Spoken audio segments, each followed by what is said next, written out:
성경은 우리에게 예수님이 누구인가를 이렇게 잘 말씀하고 있습니다. 그래서 성경은 전체가 예수님에 대해서 말하고 있고, 또 우리가 이미 알고 있지만 예수님이 그리스도임을 우리에게 알리고 있는 게 하나님의 말씀인 그런 성경이죠. 요한복음 20장 31절은 그렇게 말하고 있습니다. 이 성경을 기록한 것은 예수님이 하나님의 아들 그리스도이심을 믿게 하려 하며, 이렇게 말씀을 했어요. 예수님이 하나님의 아들 그리스도다, 이걸 말씀하고 있고요. 또 그 이름을 힘입어 생명을 얻게 하려는 것이다, 이랬습니다. 그래서 그리스도를 믿음으로 생명, 우리가 구원받는 것을 알리는 게 하나님 말씀인 이런 성경이죠. 우리는 이제 다음 주일을 지내면 우리가 성탄절을 이렇게 맞이합니다. 성탄을 우리가 앞두고, 또 때로는 우리가 절기 예배를 앞두면서 우리가 좀 질문을 이렇게 할 필요가 있죠. 그 사실 이런 절기 의미 모르고도 그냥 그날은 지나갑니다. 근데 우리에게 중요한 것은 우리가 이런 절기나 특별히 성탄절 이러면 그리스도가 오셨다, 누구나 그 의미를 생각하고 있죠. 더 중요한 것은 이런 성탄절의 참된 의미, 이런 부분을 우리가 아는 게 참 중요하죠. 세상 사람들이나 많은 사람이 성탄절 하면 12월 25일이다 이렇게 얘기하고 있습니다. 사실 성경은 그리스도께서 탄생한 날에 대해서 말하고 있지 않아요. 사실은 아무도 모릅니다. 전혀 몰라요.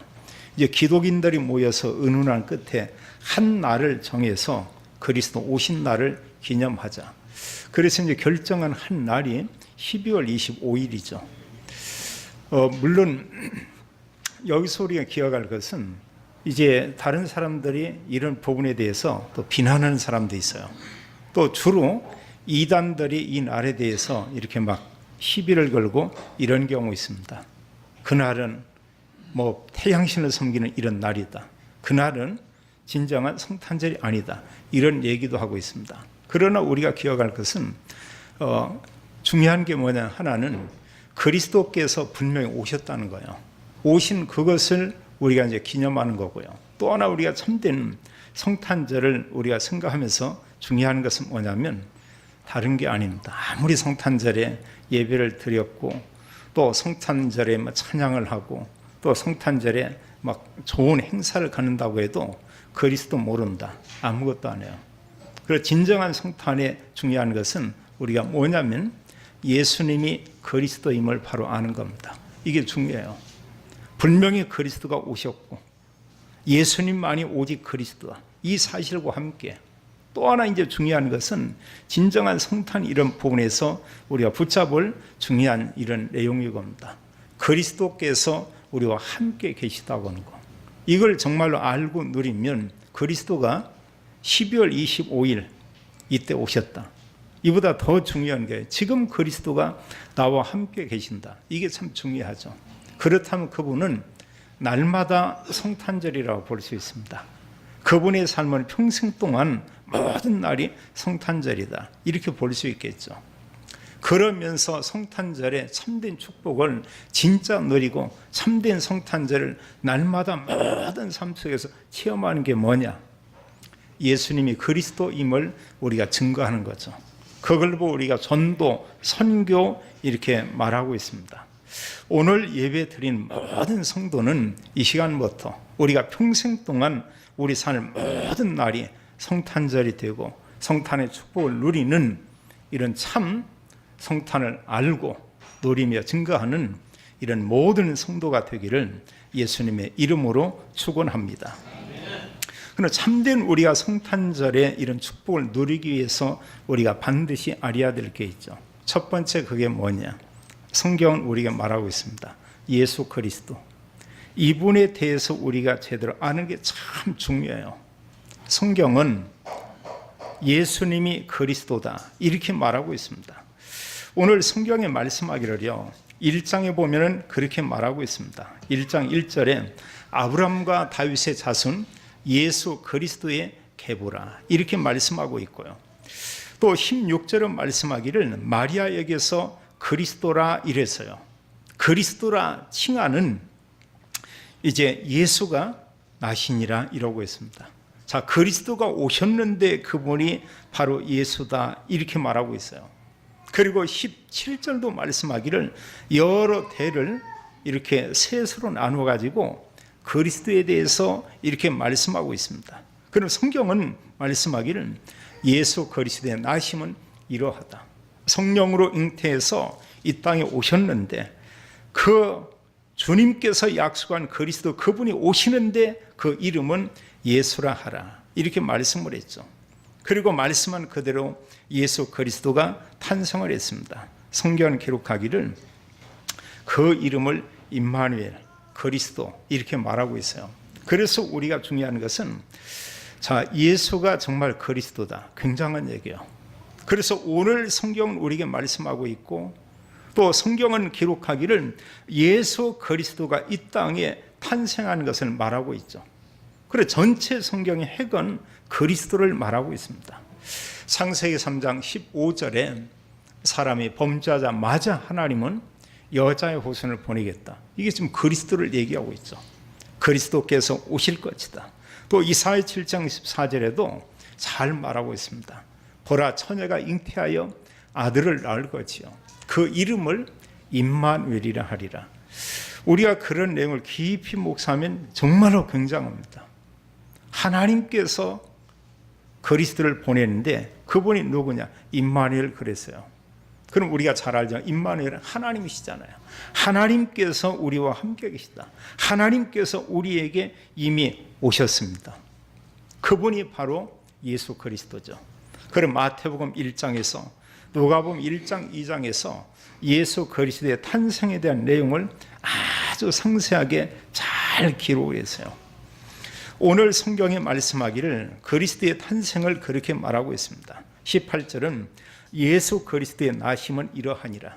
그의 어머니 마리아가 요셉과 약혼하고 동거하기 전에 성령으로 잉태된 것이 나타났더니, 그래서 그리스도의 탄생은 그냥 어떤 남자와 여자 이래서 자녀가 났다 이게 아니고요, 성령으로 잉태했다 이렇게 말하고 있습니다. 성령은 하나님 영이시죠.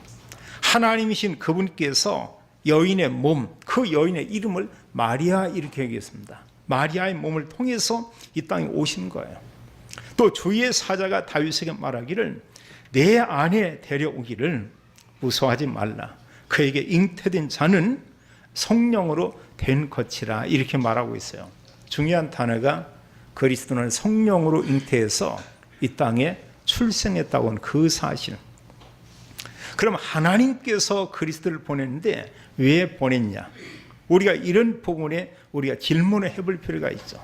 그럼 말씀한 그대로 그리스도가 이 땅에 오시었고 또 그리스도께서 오시어서 이제 하나님의 계획 속에서 30쯤 되었을 때 본격적인 복음 사역을 시작하게 되죠. 그 기간이 3년 혹은 3년 수개월 이런 기간이 겁니다. 그 기간 동안에 예수 그리스도의 사역을 기록한 내용을 우리가 사복음서라고 얘기하고 있어요. 마태, 마가, 누가, 요한복음은 예수 그리스도의 공생의 사역에 대한 내용들을 잘 이렇게 기록하고 있습니다. 우리가 잘 알지만 공생의 사역의 메시지의 핵심이 있어요. 예수님이 3년 동안 제자들을 불러서 함께 날 다니면서 여러 가지 그 말씀들을 이렇게 전하게 되죠. 그러면서 그들에게 알린 메시지는 그 몇 가지 있습니다. 하나는 예수 그리스도가 죽으심으로 자기가 그리스도인 것을 그들에게 알리고 있고요. 또 자기가 앞으로 죽지만 반드시 하나님 말씀대로 3일 만에 부활할 것이다. 그리스도의 죽으심 또 그리스도의 부활하심, 이걸 통해서 사복음서가 알리고 있는 것은 예수님 누구냐? 바로 그리스도라는 것을 제자들에게 알렸어요. 우리가 복음서를 보면서 가장 중요한 핵심은 바로 이겁니다. 과연 예수님이 누구인가? 이 부분이에요. 예수님께서 만약에 지금 와서도 교회에 와서 예배 드리는 성도들에게 질문한다면 첫 질문이 그걸 것 같아요. 첫 질문이 너희들은 나를 누구라 하느냐? 이 질문하겠죠. 성경은 우리에게 그걸 말하고 있습니다. 또 구원받은 성도들에게는 따로 모아놓고 그들에게 묻는 질문이 있을 것 같습니다. 그들에게 말하겠죠. 금년에 2018년도에 몇 사람에게 복음을 전했냐, 이렇게 묻기도 할 겁니다. 또 어느 면에 그렇게 물을 수도 있어요. 예수님 믿은 지 얼마나 됐냐? 저는 60년 됐습니다. 예수님 믿은 얼마 됐냐? 저 15년 됐어요. 몇 년 됐냐? 2년 됐습니다. 묻기를, 네가 복음을 전해서 너를 통해서 예수 그리스도를 구주로 영접한 사람이 몇 사람이나 있느냐? 60년 다닌 사람이 머리를 긁적거리고 저는 없구만요. 또 30년 다닌 너는 몇 사람 있냐? 저는 한 사람 있는가 없는가 모르겠네요. 또 이제 뭐 2, 3년 다닌 사람 너는 몇 명? 저는 10명을 주님께 인도했구만요. 자, 하나님 보시고 올 때 어느 사람이 정말 믿음의 사람이겠습니까? 많은 기간을 교회 다녔다. 지금 그게 중요한 거 아니잖아요. 우리가 이 땅에 살면서 믿음 생활하면서 중요한 고백 가운데 하나가 예수님이 과연 누구인가? 그리고 예수님께서는 제자들에게 물으면서 확인을 했어요. 많은 사람들이 인자를 누구라 하냐? 너희는 나를 누구라 하느냐?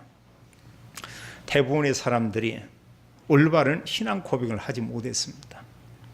제자들에게 물을 때 베드로가 주는 그리스도시요 살아계신 하나님의 아들이시니다. 그래서 성경은 복음서의 핵은 그리스도의 죽으심과 부활과 예수님의 그리스도라는 것을 우리에게 알리고 있죠. 그 일을 위해서 이 땅에 온 것이죠. 그리고 요한복음 19장 30절에 말씀하기를 그리스도께서 십자가의 죽으심으로 말씀하기를 다 이루었다 하시고 영원히 돌아가시니라, 이렇게 말씀을 했어요. 십자가에 단 한 번 죽으심으로 모든 것을 다 끝냈죠. 그래서 성경의 핵심은 바로 이거예요. 고린도전서 15장 3절 4절도 말씀하기를 내가 받은 것을 먼저 너희에게 전하노니 성경대로 그리스도께서 우리 죄를 위하여 죽으시고 장사 치는 바 되었다가 성경대로 사흘 만에 살아나사, 이렇게 말씀했습니다.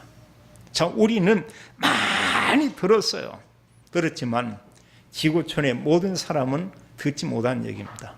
또 설령 들었어도 이분들이 그 내용을 안다고 해도 마음에 믿고 있지 않아요. 성경은 오직 믿음으로 구원받는 걸 우리에게 말씀하고 있죠. 그래서 사복음서에서 가장 중요한 초점 맞추는 부분이 그리스도의 십자가의 죽으심, 이걸 말하고 있어요.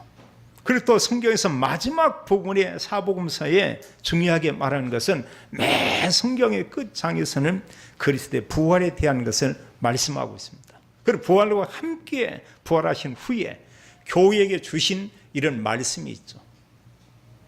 너희는 모든 민족으로 제자 삼으라. 이게 부활한 후의 메시지예요. 너희는 온 천하에 다니며 만민에게 복음을 전파하라. 너희는 내 어린 양을 먹이라. 또 말씀하기를 성령이 임하면 권능을 받고 예루살렘 온 유대 사마리아 땅 끝까지 이르러 내 증인이 되리라. 이 복음이 모든 사람에게 증거될 것을 말씀하고 있죠. 이게 사실은 사복음서입니다. 또 성경은 우리에게 중요한 것을 말하고 있습니다. 그리스도가 십자가에 죽으시고 부활하셔서 이게 끝이 아니고 주님은 마지막 교회에게 말하기를 십자가 지시기 전에 거듭거듭 긴 시간 동안 그 말씀을 하고요. 부활하신 후에 마지막 승천 직전에 또 말하고 있습니다. 그것은 내가 너에게 성령을 부어줄 것이다, 이걸 얘기했어요. 사도행전 1장 4절로 8절에 성령으로 세례를 베풀 것이다, 이렇게 말씀했고요. 성령이 임하면 너희가 권능을 받고, 이렇게 말하고 있습니다. 그리고 주님께서 구원받은 성도에게 성령을 우리에게 주실 걸, 이런 그 약속을 했죠. 그래서 성령이 오시면 성령이 우리의 삶을 인도하고, 또 전도자들이 복음을 증가하는 현장에 성령께서 역사할 걸 말하고 있습니다. 또 실제로 그런 증거를 기록하는 게 사복음서와 신약의 여러 서신서의 이런 내용들이에요. 예수님이 그리스도다, 우리가 이렇게 증거하고 있죠. 내가 전한 건 맞습니다. 근데 그 시간에 그곳에 성령께서 역사한다는 사실이에요. 그 시간에 모든 흑암 세력이 무너진다는 사실이 겁니다. 복음이 아니고는 그 누구도 구원받을 수가 없어요. 누구도 구원받을 수 없습니다. 우리가 알지만 교회가 정말 예수가 그리스도다 이렇게 막 전하고 있습니까? 제가 볼 때는 예수 그리스도 이게 다예요. 또 정말 예수 그리스도를 믿는지 이런 부분에 대한 확인이 참 부족합니다. 그냥 교회 오면 그냥 구원받은 걸로. 근데 그게 아니에요. 교회에 나와 예배 드리지만 한 분 한 분들이 정말로 내가 구원받고 하나님의 자녀인가 이런 부분을 우리가 확인할 필요가 있습니다. 어느 분이요 교회를 90년 교회 다녔는데 죽었어요. 근데 갔는데 이분이 천국 가지 않고 지옥 갔다고 해보세요. 누구한테 원망할 수 있습니까? 자기한테 원망해야 돼요. 어쩌다가 90년 동안 교회를 다녔는데 그 간 교회가 그런 교회를 갔는가? 어쩌다가. 그건 뭐냐? 진짜 복음 전하는 교회가 있지만 복음력이 희미한 이런 교회들이 많이 있고요. 오늘날 교회는 많은 열심에 대해서 강조하고 있습니다. 순종하는데 무조건 순종에 대해서 강요하고 있습니다. 참 좋은 거죠, 어떤 면에요. 근데 뭐냐? 복음에 대해서는 강요하지 않아요. 또 정말 그 사람이 구원받은 하나님 자녀가 됐는가 이런 부분에 대한 확인을 하지 않고 있습니다. 그리고 축복이 영적인 축복 당연히 모르고요. 그런 영적 축복 말할 수가 없죠. 세상적인 축복을 얘기할 수밖에 없습니다. 세상에서 성공해야 되고요. 세상 사는 돈 많이 벌어야 되고요. 세상에서 막 잘 살아야 되고요.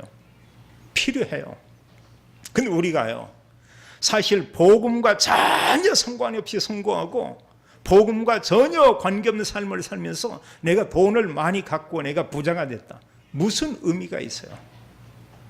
결국은 모든 사람이 그 앞에 갈 텐데요. 솔로몬의 고백처럼 다 헛되고 헛된 거죠. 그냥 이 땅에 살면서 우리가 약간 그냥 폼을 잡았을 뿐인 겁니다. 복음을 위해 사는 이런 전도자의 삶, 참 소중한 거죠. 참 이루 말할 수 없죠. 자, 성령께서 우리와 함께 계시며 하나님이신 성령께서 전도자를 통해서 역사하겠다 말씀하고 있습니다. 그리고 교회에게 부탁하는 것, 구원받은 성도에게 부탁하는 것은 다른 게 아니고 이 복음을 모든 사람에게 전하고 전 세계 237개 나라 모든 사람에게 복음을 듣게 하라. 이걸 얘기했죠. 그리고 우리는 전도와 선교라는 거 우리가 메시지를 붙잡아야 됩니다. 그거 놓치면 우리가 성탄절의 진정한 의미 다 놓치는 거예요. 자, 그리스도가 왔습니다. 그게 성탄절이잖아요. 그리스도가 오셔서 모든 구원을 다 이루었습니다. 그게 성탄의 진정한 내용이죠. 또 그러면서 그 그리스도 복음을 우리에게 전하라고 있습니다. 전하는 게 진정한 참된 성탄을 사람들에게 알리는 거죠. 근데 우리가 보면은 자, 구원 받았습니다. 전혀 말하지 않는다. 더 이상 성탄의 축복과는 별 상관이 없습니다. 영적인 축복하고 성령의 역사하고는 거리감이 있어요. 주님은 그렇게 말했습니다. 믿는 우리에게 복음을 전하고 또 이 땅의 모든 산에 복음을 증가할 것을 얘기하고 있고 이 복음이 모든 민족들에게 증거되면 그때는 끝이 오리라. 마태복음 24장 14절에 말하고 있습니다. 결국은 복음이 증거되는 그때가 온다고 했어요. 237개 나라의 그리스도의 복음이 증거되면 주님께서 말씀하기를 주님은 오시겠다고 우리에게 말하고 있습니다. 그 기간까지 우리가 할 일이 뭐냐? 복음 전하는 거예요. 우리가 전도하고 우리가 선교하는 겁니다. 그러면서 성경은 우리에게 말씀은 반드시 그리스도께서 재림에 오게 될 것이다. 그럼 이게 끝이에요. 이게 세상 종말이고 합니다. 그걸 우리가 인류의 종말이라고 말하기도 합니다. 그리고 구원받은 하나님의 자녀는 천국에서 영원히, 구원받지 못한 사람은 지옥에서 영원히 고통받는다고 이렇게 말하고 있죠. 우리가 예수 그리스도를 바로 아는 것 참 중요하죠. 자, 그리스도가 탄생했고요.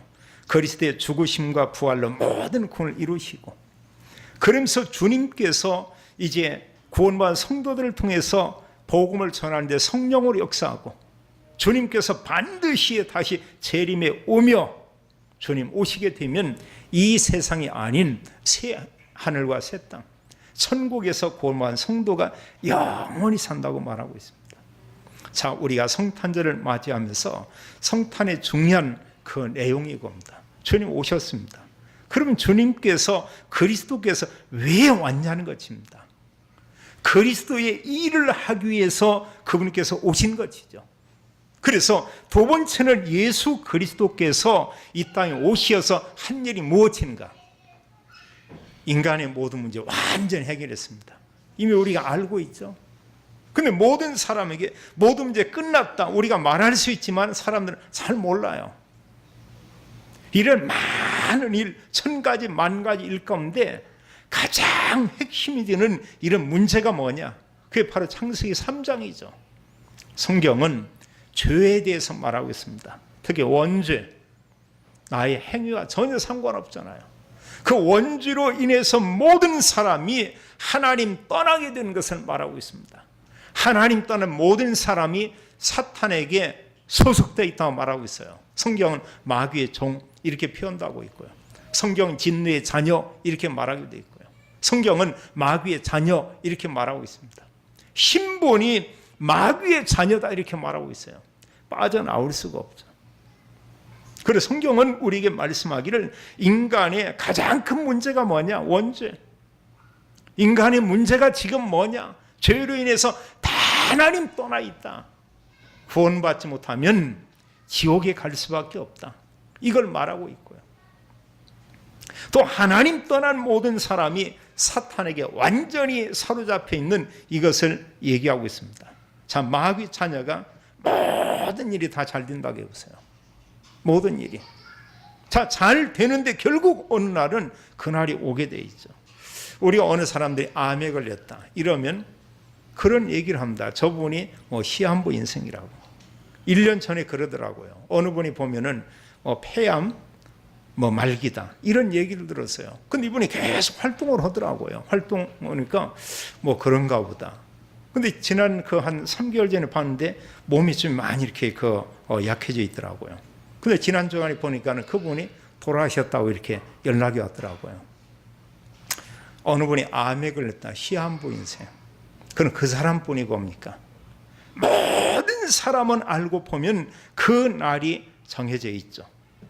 히브리서 9장 27절에 한 번 죽는 것은 사람에게 정해진 것이요. 그 후에는 심판이 있으리니 반드시 그날이 있어요. 그 보면은요, 반드시 그날이 있습니다. 반드시. 주님께서 우리에게 구원의 은혜를 주었어요. 우리가 그거 확인해야 되고, 또 구원받은 내가 또 확인할 것은 정말 그리스도를 통해서 하나님께서 내게 주신 영적인 축복을 내가 얼마나 누리고 있는가, 이것도 우리가 또한 확인해야 되고요. 또 하나 확인, 내가 다른 사람에게 그리스도를 지금 증거하고 있는가 확인해야 됩니다. 그리스도는 우리의 모든 죄 문제를 해결한 참된 제사장이요, 그리스도는 사단의 권세를 완전히 꺾으신 참 왕이시요, 그리스도는 지옥의 저주에서 우리를 구원해내시고 하나님 나라 천국 가서 영원히 사는 이런 놀라운 축복을 주시는 참 선지자 되시는 그런 분이시죠. 그리스도가 이 땅에 오셨습니다. 십자가의 죽으시어 부활로 모든 구원을 완전히 이루었죠. 그래서 성경은 구원받은 성도에게 주신 축복을 말하고 있습니다. 우리가 신분이라고도 말할 수 있겠어요. 어떤 하나님께서 신분과 이런 축복을 줬냐? 하나님은 구원받았다. 하나님의 자녀. 그 증거로 하나님이신 성령께서 이제는 그 안에 계신다고 했어요. 우리와 함께 평생 계시며 우리와 함께 영원히 계신다고 했습니다. 이게 참된 성탄절이죠. 그리스도가 오시어서 떠나는 것이 아니고 오신 그리스도가 나와 함께 계시고 나를 하나님 자녀되게 했고, 또 그런가 하면 하나님께서 우리에게 말씀하기를 너는 의인이다 이렇게 말하고 있습니다. 굉장한 거예요. 우리가 정말로 기억해야 됩니다. 하나님이 나와 함께 계신다. 나는 하나님의 자녀다. 나는 의인이다. 이 정도는 됐잖아요. 이런 정도뿐 아니고 성경은 우리에게 말씀하기를 하나님이신 성령께서 우리의 삶을 평생 동안 인도한다고 했습니다. 우리가 그리스도를 선포할 때마다 하나님은 성령으로 역사한다고 했어요. 사도행전 1장 8절에도 성령이 임하면 권능을 받고 땅끝까지 이르러 내 증인이 되리라. 주로 성령 하나님께서 오셔서 하는 일은 우리의 삶을 인도하기도 하지만 성령께서는 전도자를 통해서 역사하게 됩니다. 그래서 사도행전에 많은 전도자, 바울팀, 로마서 16장의 믿음의 사람들이 가는 곳에 성령께서 하나님께서 능력으로 역사했다는 사실이에요. 우리가 어떤 일을 한다고 하면 우린 많은 부분에 한계가 있습니다. 우린 뭐 다 할 수 있는 그런 정도가 아니에요. 우린 연약합니다. 그러나 하나님은 강한 분이죠. 그전에 제가 직장 다닐 때도 믿는 분들이 모여서 예배드리고 복음 전하는데 이걸 막는 거예요. 총무부에 부장으로 온 사람이 막 막는 겁니다. 직원들을 보내서 예배 못 드리게 하는 겁니다. 뭐 방해하는 겁니다. 우리가 근다고 뭐 대항할 수 없잖아요. 회사 안에서 한 장소에서 벌써 10수년 동안 예배드리고 모임을 갖고 있는데 왜 회사 안에서 그러고 있냐는 거죠. 그럼 우리는 예전에도 계속 했었고 이렇게 해오고 있었다. 우리가 이런 일을 한다. 통하지를 않아요. 기도했는데 일주일 후에 딴 데로 발령 냈더라고요. 영업부. 회사 이런데 영업부는 좀 한직입니다. 돌아다녀야 돼요. 이제 안에 있지도 못하고요. 그리고 후에 얘기했습니다. 이사가 장로인데 저 집사가 계속 이렇게 방해하고 핍박 이러고 있었다고. 근데 이사가 뭐냐? 자기도 알고 있었다는 거죠.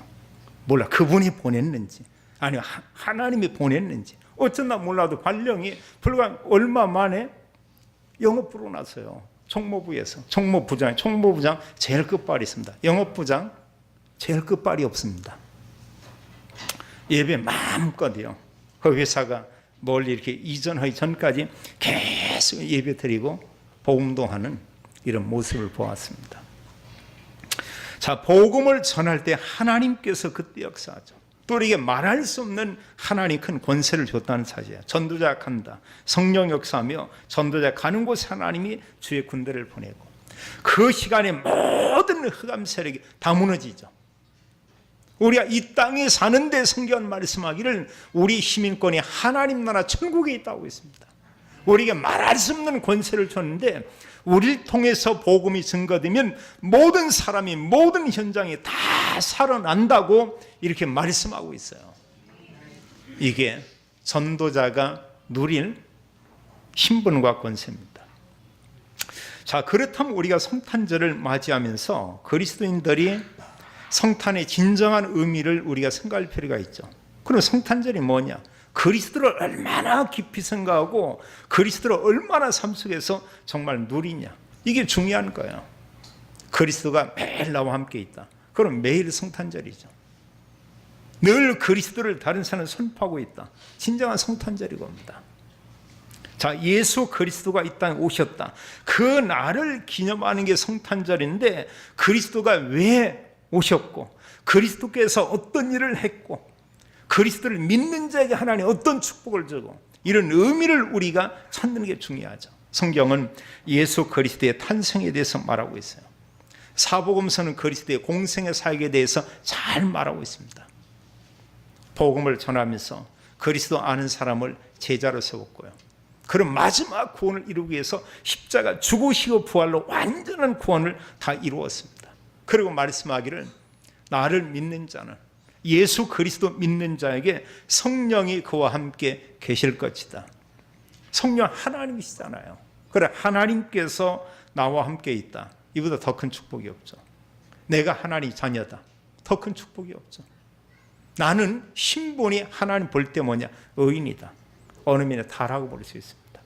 우리 주님께서 오시는데 오시는 그날에 우리는 하나님 나라에 우리가 가게 되고요. 영원히 살지만 우리의 몸이 신령한 몸으로 변화될 걸 우리에게 약속을 했고요. 또 구원받은 성도가 하나님 나라에서 다시 만나서 천국에서 영원히 산다고 하는 거. 이보다 더 큰 축복이 없잖아요. 그런 의미에서 보면 구원받은 성도는 낙심이라는 단어는 맞지 않는 거예요. 때로 우리는 뭔가 갈등한다. 그것도 어울리는 말이 아니고요.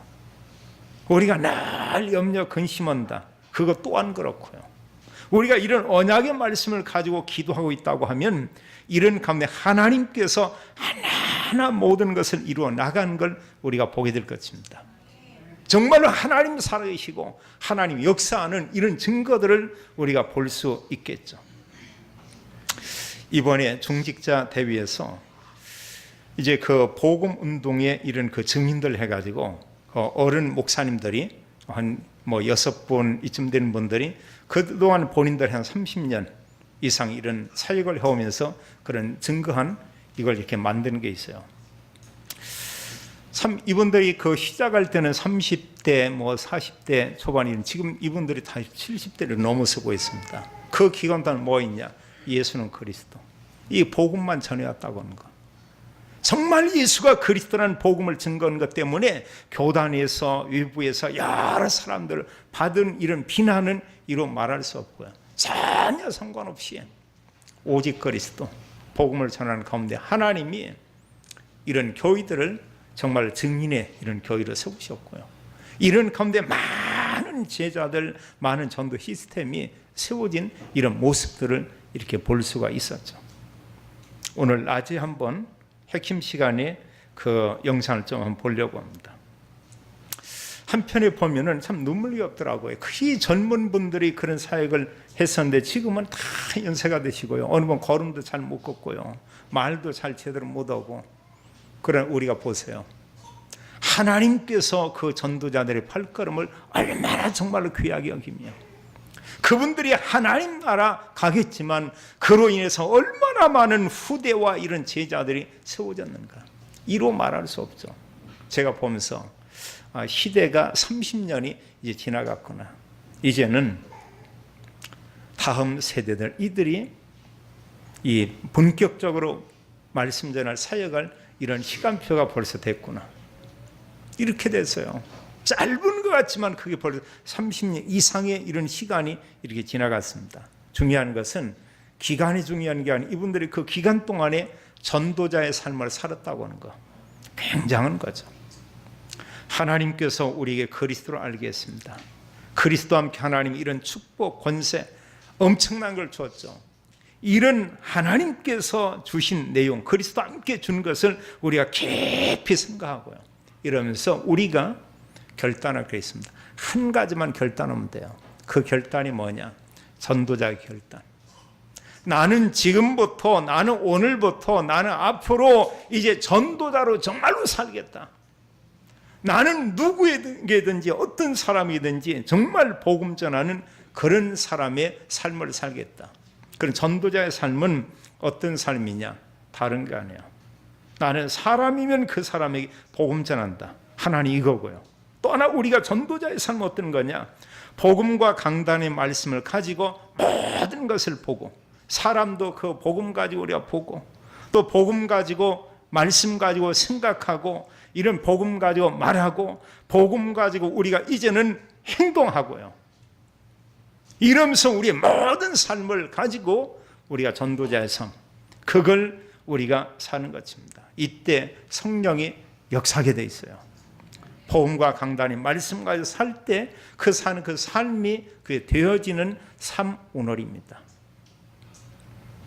주님은 우리를 통해서 하시기 원하는 게 있어요. 우리를 구원해 내시고 우리에게 주님께서는 복음을 정말 바로 알고 누리며 모든 성도들이 전도자의 삶을 살길 원하고 있습니다. 모든 중직자와 성도, 우리 렘넌트들이 나는 전도자다. 이런 정체성, 이런 언약을 가지고 우리는 12월 24일뿐 아니고 날마다 일생 우리의 모든 삶이 성탄절이 되고 그리스도와 함께 동행하며 전도자의 삶을 살게 되기를 예수님의 이름으로 축원합니다. 아버지 하나님 참으로 감사합니다. 하나님께서 저희들에게 은혜 베푸사 예수님만이 그리스도임을 알게 하고 그리스도를 인하여 구원받고 하나님 자녀가 되었습니다. 하나님 주신 참 복음과 이런 신분 권세를 누리며 전도자의 삶을 살기 원합니다. 하나님 모든 성도에게 오직 성령으로 충만케 하여 주시며 저희들을 통해서 가정의 가문이 현장의 모든 사람들이 복음 듣고 구원 얻도록 하나님께서 역사해 주옵소서. 주 예수 그리스도 이름으로 기도하옵나이다. 아멘.